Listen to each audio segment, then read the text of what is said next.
Hello, glad to see you here. Good evening. I don't know if I can be heard, but if I'm heard, I'm happy. It's wonderful to be here again.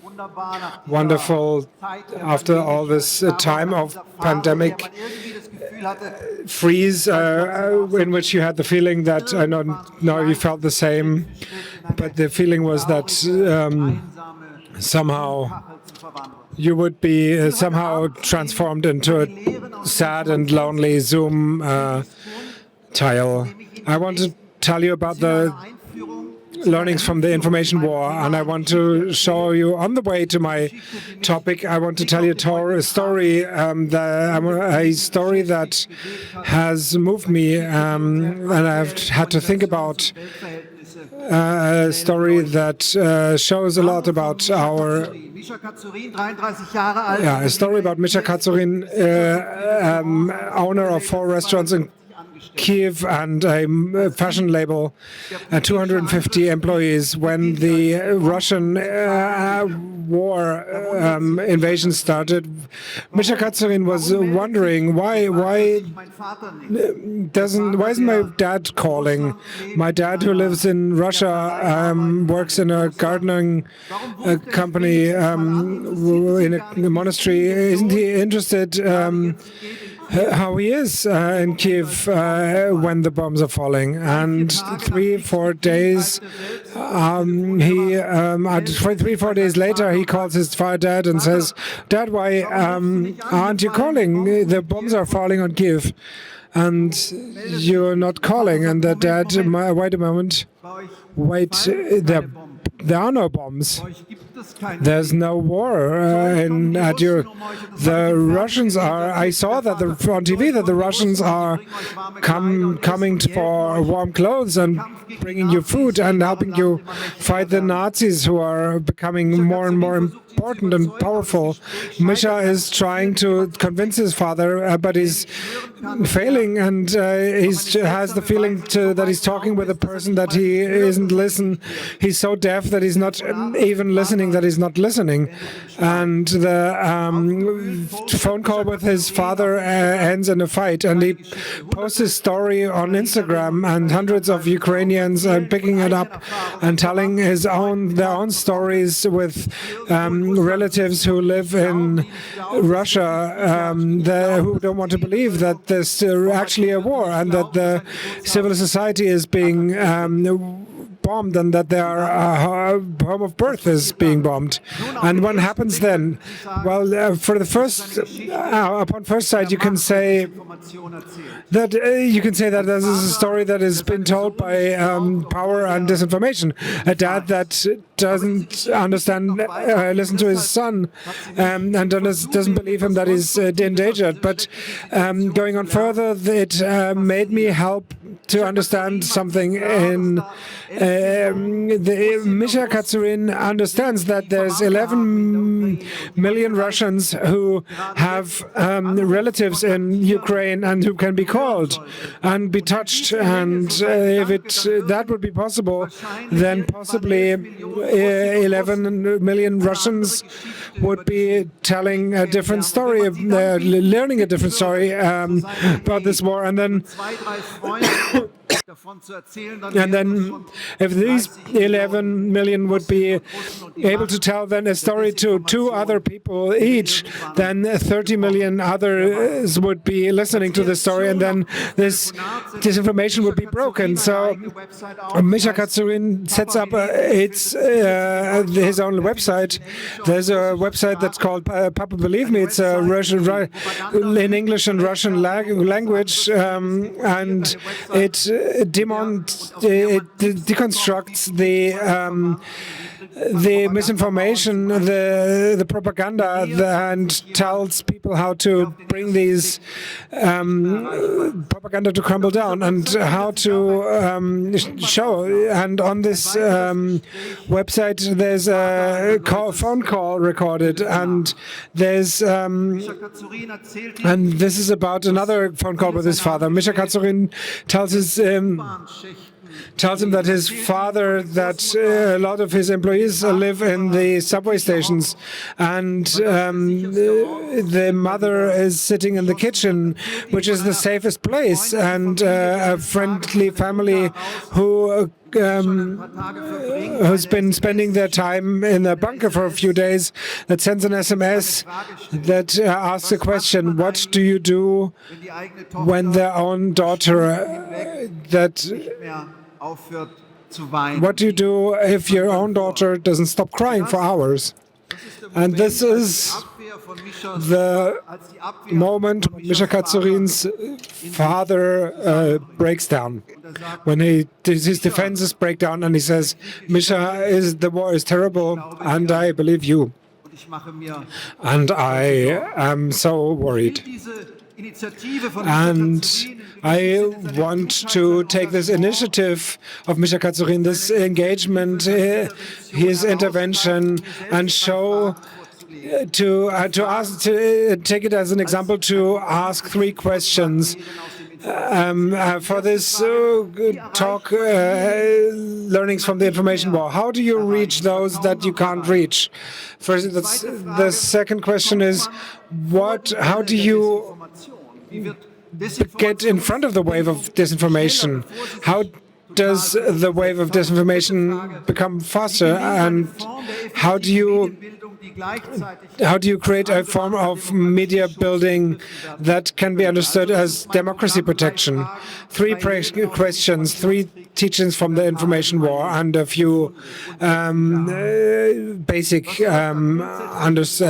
observations.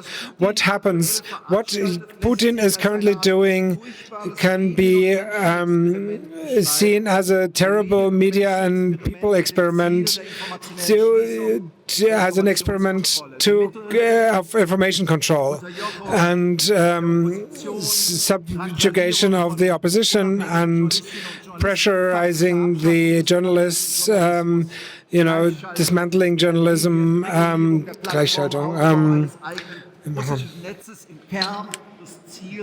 The deconstruction. They basically implemented a network in Russia, like an iron curtain. And the question is, how do you reach the ones that you cannot reach anymore, the ones behind the walls of propaganda? How can it be achieved, or how can we achieve? This is a question that we need to concern ourselves with. How do we reach the ones who think differently? How can we build them a bridge communicatively? There have been different initiatives. I want to remind you of Alexei Navalny. He basically suggested to have a targeted Instagram campaign using the Western platforms as a tool of communication with those that cannot be reached. There was a group of hackers that put up a list of important people in Russia that you can call up, basically with their phone numbers, in order to inform them about the situation in Ukraine and give them a real idea of what it looks like. There was also an idea about a face recognition software called Clearview AI to identify Russian soldiers in order to call up the mothers of those soldiers or to contact them and in that way get to break through the propaganda and destroy it like a shockwave. One intention that basically followed me around and that I have not been able to rid from my mind was something that Arnold Schwarzenegger said, the governor and Republican. There was a video that he put up on the 17th of March this year, a video where he tries to subvert the image. An image where he tries to deconstruct the propaganda myths to reach through Putin's war. He works as a masterful psychologist. He's basically giving them, he's praising them, tries to communicate via a bridge, build a relationship, and then he uses simple language with lots of imagery. He connects, he really try to get in touch with the Russian audience that he's trying to reach. And I was wondering what the idea behind it was, but he was trying to use communication psychology in order to reach his goal. Think about Paul Watzlawick, Friedemann Scholz from Thun, classical communicational psychology. They have fantastic methods that you can use to build bridges, to dissolve use of the energy, but it has a very narrow perspective. It's very focused on the individual, it's focused on the arguing couple about the manager who's burned out. But one of the first lessons that you get, or the first conclusion that I reached from this informational war was that the wisdom of the communicational psychology can be used politically. Take it from the layer of the microcosm, from the personal, from the workplace, to the macrocosm, to society, to the public. The wisdom of the psychology, use it politically in the sense that it can inform your crisis communication on a societal basis. And that leads me to my second question. How can disinformation subversion or your defense against it get personal? The communication between Michael Katzerin and his father shows the basic problem is once the narrative is out, those fake images are stuck in their heads, then the fighting against disinformation is already too late, and we're in an asymmetric war where we get bogged down. You're basically struggling along, and you're just reacting onto all these wrong posts with fact checkers, and it's like trying to fix a broken pipe, whereas the whole building is burning. So what do we have to do in order to fight disinformation and get out of this mode of reacting and getting into a situation where we can be proactive, where we can reach our goals? And in this war in Ukraine, this was something you could actually feel. It's not about debunking the after the fact.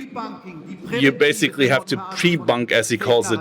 You have to already take down the wrong narratives before it even starts, before the war starts.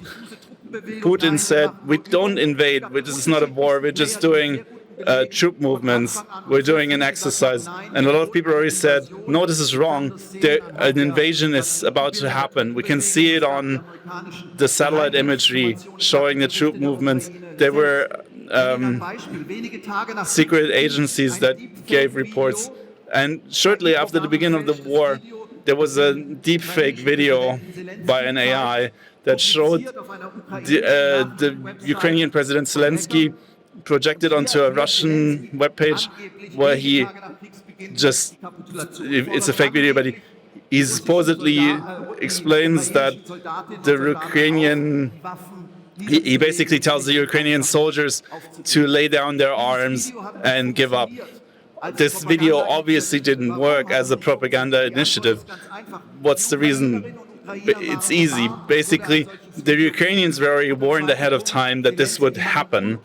And on the other side, Zelensky basically reacted in a split second and posted his own video saying that whatever you saw there that looked authentic, it was a complete falsehood. And don't react to it. And from my point of view, that's why I'm talking about this.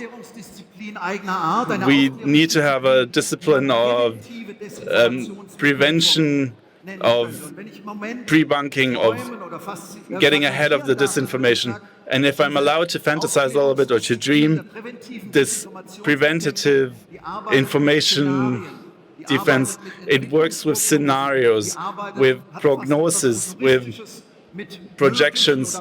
It's almost futuristic. You need to prophesize. You need to know the way of your enemy and understand the way they will work. You need to really inform yourself about what they're doing.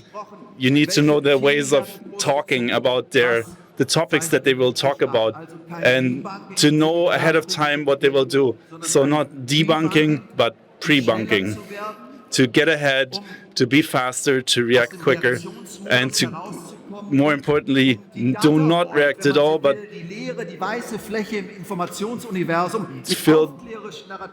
you need to claim the void within the internet in the data space and fill it with your own narratives and scenarios ahead of time before the nonsense is spreading. And I'm getting to my third question that I had. I can't actually see my time, so I'm just going to keep talking.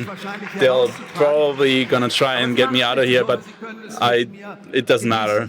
I hope you can enjoy what I'm saying. Let's get to my third question. How can a media education, what can it look like that works as an effective democracy protection? And here we can actually learn a lot from Finland. Finland, as a reaction to the annexion of the Crimea, changed their education and their school system. They have a critical thinking curriculum that they're starting off with in the earliest years of school, that is talking about disinformation preventatively, explaining the theory behind it. It's a theory from the 60s, from social theory. It says that you can inoculate humans against disinformation. It's a confrontation with what is going to happen, with the techniques that they're going to use, with the topics that they're going to say about the fake narratives. You confront the people with that, and then they know about them and are better protected. And this is what Finland is doing. They're understanding media education as a preventative inoculation against those fake narratives. You have to do fake news analysis, confrontation with all these different techniques. Here in our country, I would assume that it's very hard to imagine. It would have to be top-down, and we have the very federal education system. This is not going to happen. So, on the other hand, the German educational politics and the school system is very lethargic. It's very focused on money and on technology, and it's kind of in a state of ignorance. You might think that it might already be enough. It might be good enough to just throw off a bunch of money over the schools of the country on a rainy day. Maybe have better whiteboards, have wireless LAN, have Wi-Fi. They're saying it's good enough, but if you look at this struggle for power in the digital space and in the narratives, you need to protect the public, and they're understanding this protection wrong. We need to rethink this as a liberal democracy. So what are we supposed to do? From my point of view, I'm really worked hard to in this talk in the face of the terrible war. I've really worked hard to not fall into resignation or into worst case scenarios, and rather wanting to bring a more constructive and positive message into this debate. In my view, there should be a grassroots revolution of the media and schools and the media education schools. It shouldn't be waiting for the lethargic schools politic. This media education is already changing since 2019, and since founding the organization Journalism in Schools. Lots of journalism are going to schools, and teach how to do research, how to demask Facebook, fake news, do podcasts, create online workshops in series, and all of them have understood something really decisively. Journalism is much more than a profession. It's a kind of cultural technique and a kind of communication ethics. I'm sure there's bad journalism, but there's also the ethics in a time where everybody's become a sender, and the maxims of good journalism have a principle that I would call universally the maxim: publish first, check first, publish later, and then don't make a topic as bigger than it is. Analyze your own blind spots, etc. And these maxims of good journalism, there's a practical utopia, a fantasy towards changing an editorial society, and this is happening in schools through many journalists who often do this work pro bono and working on this grassroots revolution of media education. And this is what I'm fantasizing in on my talk in Republica 2022. People at Republica, my 3 learnings from the information war, using the wisdom of communication politics, preventive fighting of disinformation, understanding and reacting very much quicker, and effective media education in order to create an active protection of democracy. And before I finally get to the end, I want to talk to Michel Pazurin and about his engagement and his courage and his power.